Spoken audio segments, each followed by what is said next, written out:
नमस्कार दोस्तों, जैसा कि आप सभी को विदित है, कोविड-19 वैश्विक महामारी चारों तरफ फैली हुई है और पूरा विश्व सहित भारत देश इस महामारी से लोहा ले रहा है।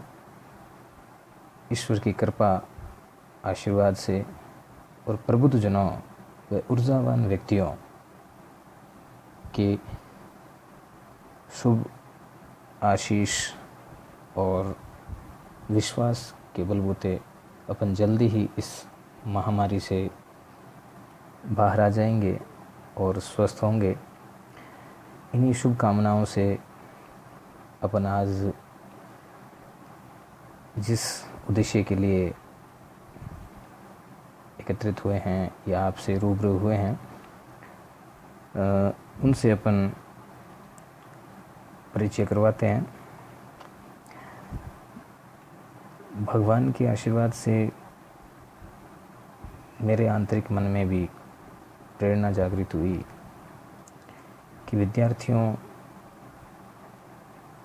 साथियों को इस प्रतियोगिता के दौर में चारों तरफ प्रतियोगिताएं ही प्रतियोगिताएं, स्कूल कॉलेजों के एग्ज़ाम, ये एक ऐसा समय है जब प्रत्येक विद्यार्थी चाहता है कि मुझे इस लॉकडाउन के तहत घर बैठे ही एक बहुत अच्छा स्टडी मटेरियल पढ़ने को मिले, जिससे मैं आगामी आने वाली प्रतियोगिता या परीक्षाओं को बहुत सहजता से उत्तीर्ण कर पाऊँ। इसीलिए विद्यार्थियों के मन में ख्याल आते हैं और हमने सोचा क्यों न इस लॉकडाउन में कुछ नया किया जाए, कुछ इस प्रकार से मेहनत की जाए जिससे छोटे बड़े सभी विद्यार्थियों का भला हो और आगामी आने वाली प्रतियोगिता जो भी परीक्षाएं हैं उनमें वे ज़्यादा से ज़्यादा प्रश्नों को सही करते हुए अपना जीवन सफल करें। कहते भी हैं कि जिसके दिल में आग हो वह कोई भी कार्य कर सकता है, उसके लिए कोई भी कार्य टफ नहीं है, या ऐसा कहें कि उसके लिए कोई भी कार्य मुश्किल नहीं है। तो एक दिल में आग जगानी पड़ेगी। इस समय आप संयम से, लगन से, धैर्य से कार्य करें, कर्म करते रहें, फल की इच्छा न करें। आपको आपकी मंजिल अवश्य मिलेगी। गीता जी में भी यही बात कही गई है। तो ज़्यादा समय न लेते हुए अपन सीधे अपने मुद्दे पे आते हैं। मैं एक भूगोल का विद्यार्थी हूँ और काफ़ी लंबे अरसे से अध्यापन कार्य करवा रहा हूँ। मेरे मन में भी ईश्वर कृपा और आप सभी के आशीर्वाद से प्रेरणा जागृत हुई कि क्यों न कॉम्पिटिटर या जो प्रतियोगिता हैं और उनमें बैठने वाले जो विद्यार्थी हैं उनका मार्गदर्शन किया जाए और इस ज्ञान की अलख आगे भी जगाई जाए। देखो, बहुत सारे संकाय होते हैं, आर्ट्स, साइंस, कॉमर्स। आज अपन आर्ट सब्जेक्ट की बात करेंगे और आर्ट्स में ज्योग्राफी, भूगोल विषय की। वैसे देखा जाए तो भूगोल विषय बाकी विषयों की तरह ही काफ़ी बड़ा विषय है और इसमें बहुत सारा सारगर्भित ज्ञान भरा पड़ा है। हर कंपटीशन एग्ज़ाम में, चाहे यूपीएससी हो, आरपीएससी हो, बेल्ट की सर्विसेज हों, एनडीए, कोई भी पीटीसी सर्विस, उन सभी में ज्योग्राफी के क्वेश्चन आया करते हैं। आज ये जो प्रथम वीडियो है, इसके माध्यम से ऐसे विद्यार्थी जो पहली बार कंपटीशन की तैयारियों में लगे हैं, या जिनको ज्योग्राफी समझना है, या जो फर्स्ट ग्रेड आरपीएससी की तैयारी कर रहे हैं, सेकंड ग्रेड, थर्ड ग्रेड, जैसा कि अभी रीट बहुत पॉपुलर है, चर्चित है, आने वाला है, उनमें कौन कौन से ज्योग्राफी के कंटेंट्स हैं, उनको बहुत अच्छे तरीके से अपन आज से इनकी शुरुआत कर रहे हैं। तो अलग अलग वीडियोस में अलग अलग आप टॉपिक वाइज ये चीज़ें पढ़ेंगे। आज का जो ये वीडियो है अपना मोस्टली ज्योग्राफी का जो बेस है, ज्योग्राफी का जो अर्थ है, इसकी परिभाषा है, भूगोल क्या है, इसमें किन चीज़ों को पढ़ा जाता है, उन सब चीज़ों के बारे में अध्ययन करेंगे। और आप लोग जो प्रबुद्धजन जो इस वीडियो को देख रहे हैं, उनसे मैं प्रार्थना करता हूँ कि आप इसको धैर्य से, लगन से और विश्वास के साथ देखिएगा। और मैंने कुछ इसमें पिक्चर्स डाली है जिनका आप अपने ज्ञान में बखूबी उपयोग कर सकते हैं। और जैसा कि प्रकृति ने अपन सभी को इमेजेस में सोचने की एक कला दी है, और प्रत्येक प्राणी का दिमाग जो है वो इमेजेस में चलता है, फ़ोटोज़ में चलता है।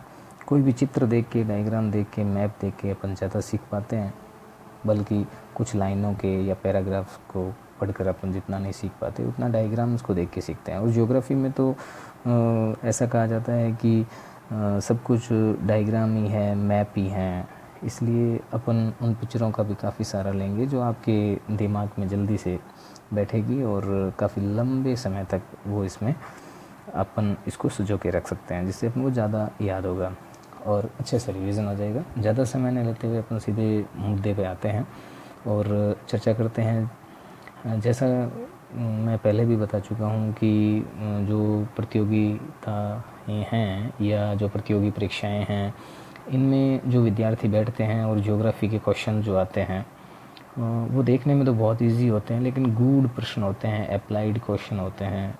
उनको समझने के लिए परत दर परत चलना पड़ता है, और उसके लिए अपन को जीरो लेवल से स्टार्टिंग करना होता है।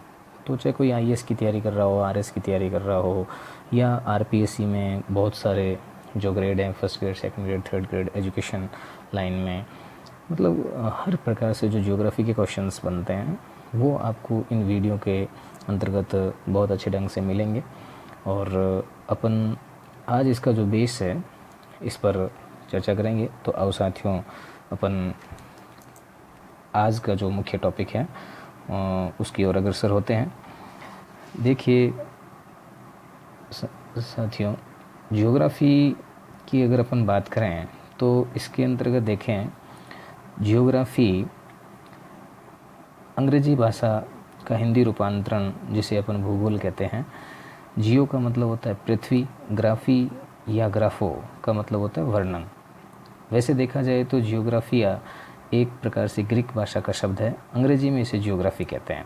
फिर इसको अगर अपन दो भागों में डिवाइड करें तो जियो का मतलब पृथ्वी, GRAPHY या GRAPHO ग्राफो, इसका मतलब होता है वर्णन। जिसमें पृथ्वी का वर्णन किया जाता है वह भूगोल है। अब इसको और अच्छे से समझने के लिए मेरे साथ आप आगे देखिए, मैंने कुछ पिक्चर्स यहाँ डाली है जिसमें आपका दिमाग इसको बहुत बखूबी से समझ पाएगा। जैसे देखो, पर्वत, ये पठार, आगे मैदान, समुंदर। पर्वत, पठार, मैदान, समुंदर, ये जो आपको दिखाई दे रहे हैं, इनको अपन बोलते हैं इस क्षेत्र में अलग विशेषताएं हैं, यहाँ अलग विशेषताएं, यहाँ अलग विशेषताएं, ये अलग विशेषताएं। ये आपने शुरू से आज तक अपने दिमाग में इमेजेस बनाई होंगी, पढ़े होंगे। देखो, अगर परिभाषा की बात करें तो क्षेत्रीय विभिन्नताओं का अध्ययन ही भूगोल है। स्थान स्थान पर क्षेत्रीय विभिन्नताओं का अध्ययन ही भूगोल है। देखो, इस स्थान पे, इस स्थान पे, इस स्थान पे, इस स्थान पे सिमिलरिटी नहीं है, अलग अलग विभिन्नताएं देखने को मिलती है, वही भूगोल है। ये मैंने नहीं बताया है, ये सर्वप्रथम बताने वाले जो विद्वान हुए हैं वो यूनान के ही हैं, इरेटोस्थनीज। 276 से 194 ईसा पूर्व इन्होंने जियोग्राफिका नामक एक पुस्तक लिखी, और इसमें कहा कि जो सोशल साइंसेज में या सोशल स्टडीज़ में जो अपन पढ़ा करते हैं कि भाई ये भूगोल होता है, इसके बारे में जो भी अध्ययन किया जाता है उसको एक अलग प्रकार से अध्ययन किया जाए, जैसे जिसमें इन्होंने साफ बताया कि जिसमें पर्वतों का अध्ययन हो, पठारों का, मैदानों का, समुद्रों का, इनको मिलाकर अपन कह सकते हैं कि भौतिक पर्यावरण का, जिसमें ख़ास तौर से ये जो क्षेत्र आप पिक्चर्स में देख रहे हों इनकी बात की जाए तो वो भूगोल है। ये सबसे पहले इन सब का अध्ययन करने वाले विषय को क्या कहा जाएगा? भूगोल। ये शब्द सबसे पहले इरेटोस्थनीज ने दिया, और जो यूनान के विद्वान थे, अभी अपन ने उन पे चर्चा की थी, इन्होंने जियोग्राफिका नामक एक पुस्तक भी लिखी थी। अब देखिए दोस्तों, इस शब्द की अगर अपन आगे बात करें तो जियोग्राफी अंग्रेजी भाषा का शब्द है जो ग्रीक यूनानी भाषा में जियोग्राफिया शब्दावली से प्रेरित है। इसका शाब्दिक अर्थ जैसा कि ऊपर बताया गया है, पृथ्वी का वर्णन करना है। जियोग्राफिया शब्द का सर्वप्रथम प्रयोग यूनानी विद्वान इरेटोस्थनीज ने 276 से 194 ईसा पूर्व ने किया था। इसके पश्चात विश्व स्तर पर इस पृथ्वी के विज्ञान विषय को जियोग्राफी, भूगोल नाम से जाना जाने लगा। अब मेरे साथ में थोड़ा सा आप यहाँ आगे देखें तो आपको ज़्यादा समझ में आएगा। भूगोल शब्द और भूगोल के पिता, बहुत इंटरेस्टिंग टॉपिक है। भूगोल शब्द और भूगोल के पिता। भूगोल शब्द के प्रवर्तक, या अपन कहें कि जो भूगोल शब्द है इसके नामकरणकर्ता कौन है? तो इसके नामकरणकर्ता इरेटोस्थनीज हैं, ये एक यूनानी विद्वान हैं। भूगोल के पिता हिकेटियस है, ये भी यूनान के हैं। देखो, बच्चा जन्म लेता है, उसका नामकरण कोई भी कर सकता है, लेकिन उनके पिता कोई भी नहीं हो सकते हैं। नामकरण में दादा, नाना, नानी, मम्मी, पापा, कोई भी भाई बहन उनका नामकरण रख सकते हैं। तो इसी प्रकार से इरेटोस्थनीज ने पर्वत, पठार, मैदान, समुंदर, इन भौतिक परिदृश्यों का जो अध्ययन करता है वो भूगोल कहलाता है। ये उसको भूगोल कहा जाता है। इस शब्द, भूगोल शब्द, जियोग्राफी इन्होंने दिया इरेटोस्थनीज ने। इसका मतलब ये इनके पिता नहीं है। फादर वो होता है जो बच्चे की पढ़ाई लिखाई, अच्छे संस्कार, लालन पालन और शादी विवाह सारी जिम्मेदारियां उठाता है। उसी प्रकार से भूगोल को एक सिस्टम या एक सिस्टमेटिकल ढंग से, क्रमबद्ध रूप से, वर्णात्मक रूप से, कई सालों के गहन अध्ययन से और अनुसंधानों से, रिसर्च से, खोजपूर्ण तथ्यों को सम्मिलित करते हुए हमारे सामने जो वर्णात्मक प्रदर्शनों के रूप में हमारे सामने जो लाए, वो विद्वान थे यूनान के हिकेटियस। तो फादर ऑफ जियोग्राफी हिकेटियस, भूगोल के पिता हिकेटियस को कहा जाता है। दोनों ही यूनानी विद्वान हैं। कई बार कॉम्पिटिटर क्या करते हैं कि इन दोनों को एक्सचेंज कर देते हैं। इरेटोस्थनीज को पिता में ले लेते हैं, हिकेटियस को शब्द में ले लेते हैं, या इरेटोस्थनीज को ही पिता बोल दिया जाता है, जो कि इनकी थोड़ी छोटी सी भूल होती है, लेकिन एक बहुत बड़ा पार्ट अपने हाथ से निकल जाता है। इसी प्रकार से अपन आगे देखें तो देखो, आपने अभी देखा भूगोल के पिता कौन है, भूगोल शब्द किसने दिया। इसी प्रकार से अगर अपन आगे की बात करें, ब्रांचेस ऑफ जियोग्राफी, भूगोल की शाखाएं। भूगोल की शाखाएं कितनी हैं? तो देखिए विद्यार्थियों, मोटे तौर पर भूगोल की दो शाखाएं होती है। पहली है भौतिक भूगोल और दूसरी है मानव भूगोल। भौतिक भूगोल को इंग्लिश में अपन फिजिकल ज्योग्राफी भी बोलते हैं, मानव भूगोल को ह्यूमन ज्योग्राफी बोलते हैं। 276 ईसा पूर्व से लेके और 18वीं शताब्दी तक भौतिक भूगोल, फिजिकल ज्योग्राफी मुख्य शाखा के रूप में उभर कर सामने आया, और भारत सहित पूरे विश्व में ये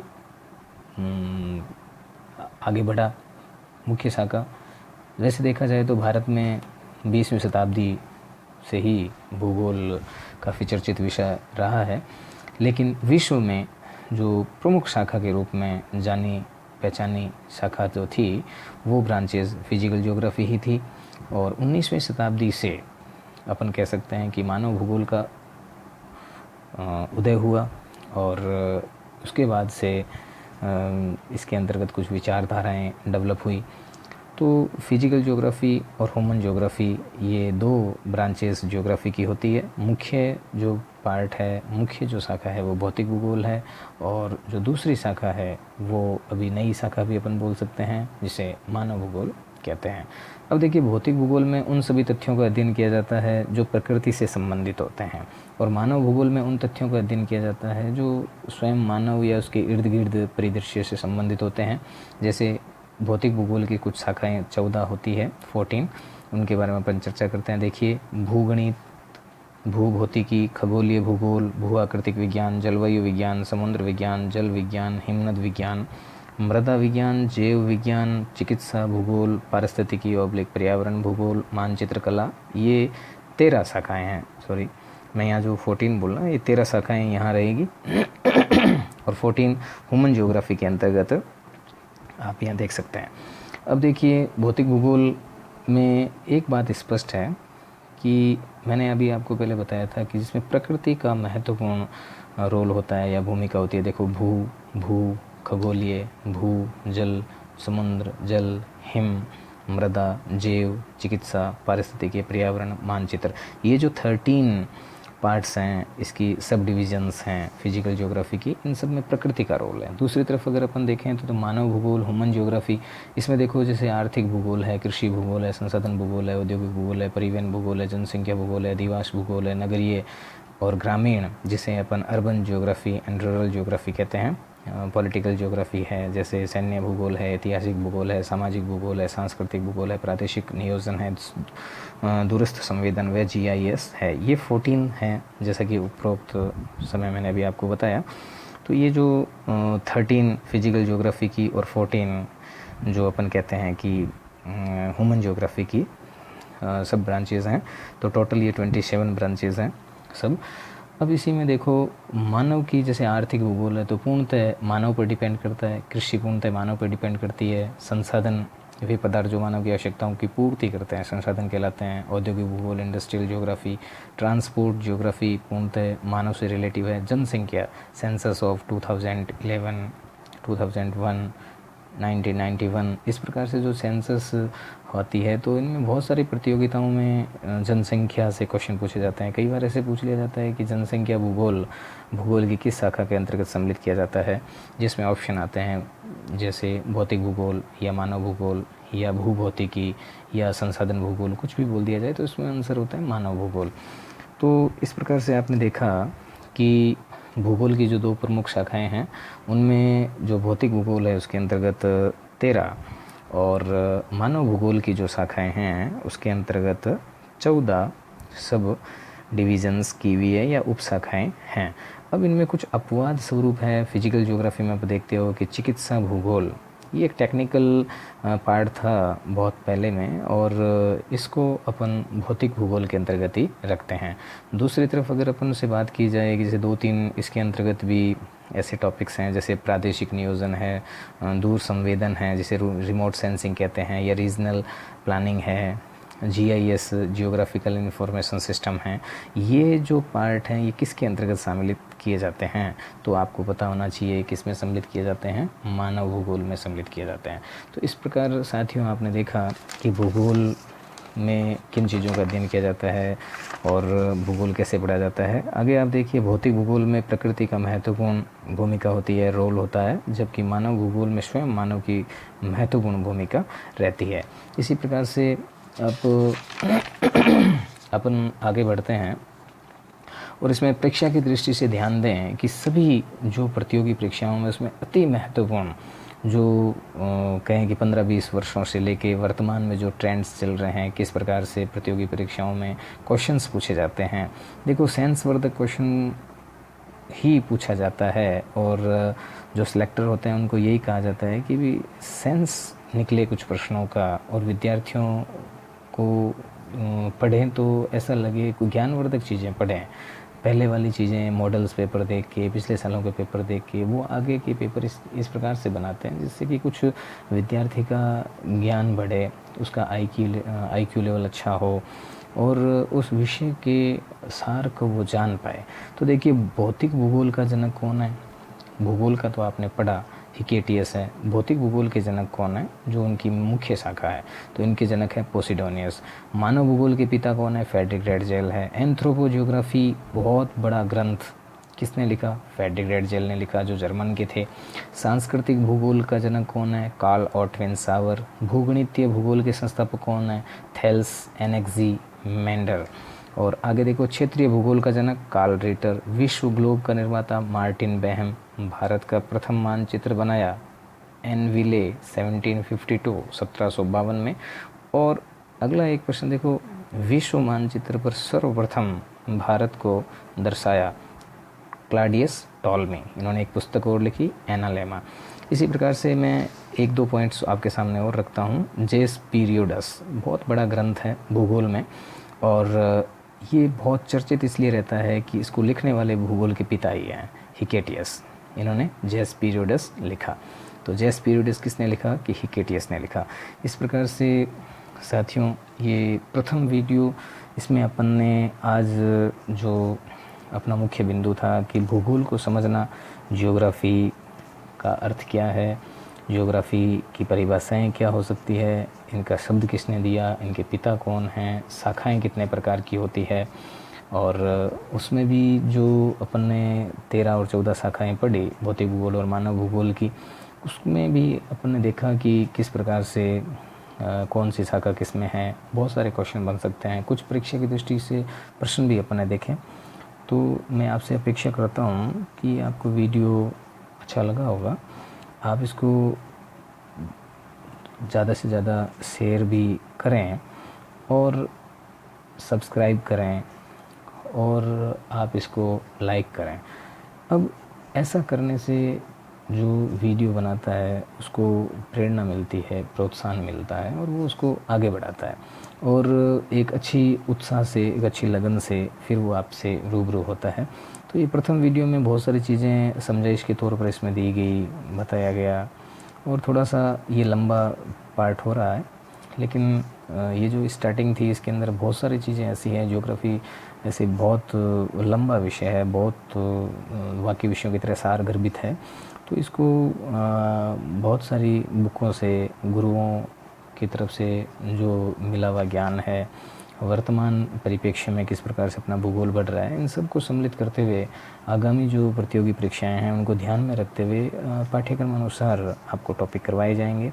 और एक टॉपिक 15 से 20 मिनट का होगा, जिसमें आपको जो उस टॉपिक का सार है, जो बहुत इम्पोर्टेंट क्वेश्चंस हैं, वो डायग्रामों के माध्यम से आपको सीखने को मिलेगा। जैसे कोई भी आप चीज़ें पढ़ते हैं ज्योग्राफी में, तो इस प्रकार से आपको डायग्रामों के माध्यम से इसमें हेल्प मिलेगी।